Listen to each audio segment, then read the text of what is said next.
In the backdrop of the 69th United Nations General Assembly, Africa-America Institute held its 30th Annual Awards Gala on Monday, September 22 at Gotham Hall in Manhattan, New York.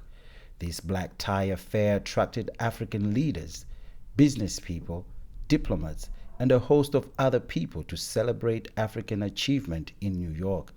CNN international anchor Isha Sesay hosted the event.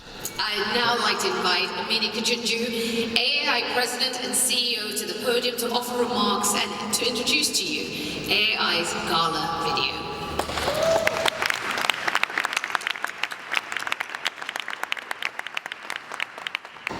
If young people are given prospects and opportunities to develop skills, talents, and earn a living wage, their potential is limitless.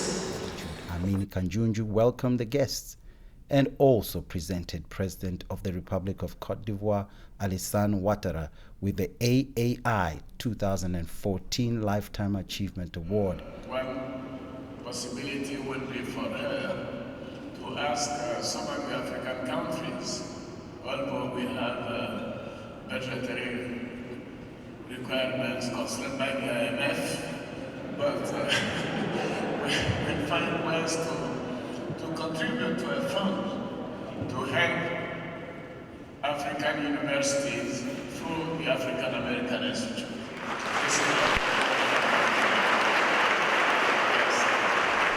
President Ouattara is the former chair of ECOWAS.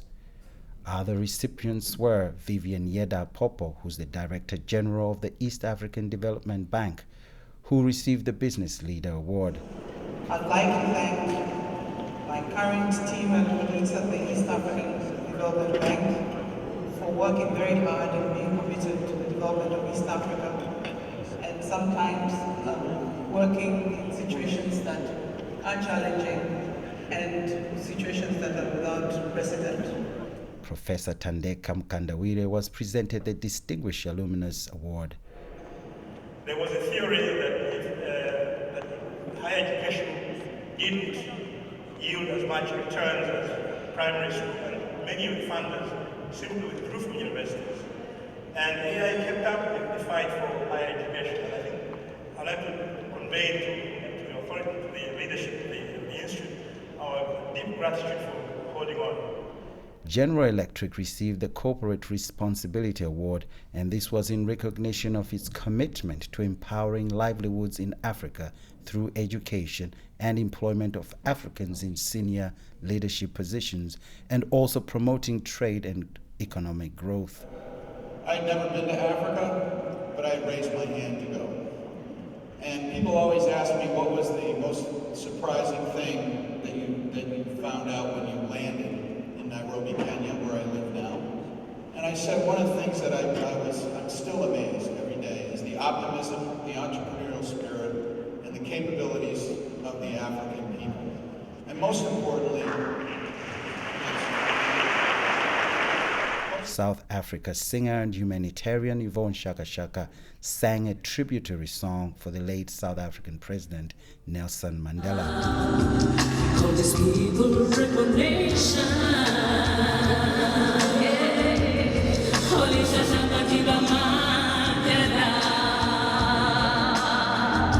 Well, for me, the meaning of democracy means I have my dignity back, because today I can call South Africa home, I can walk proud, and I'm very happy that South Africa, we did not get this freedom through bloodshed. Yes, some people were in exile, some people even died because they wanted this equal freedom, and today we call ourselves a rainbow nation, black, white and yellow, and I'm very proud that not only was Mandela, but with other people, you know, your Sisulus, your Biko, and other people.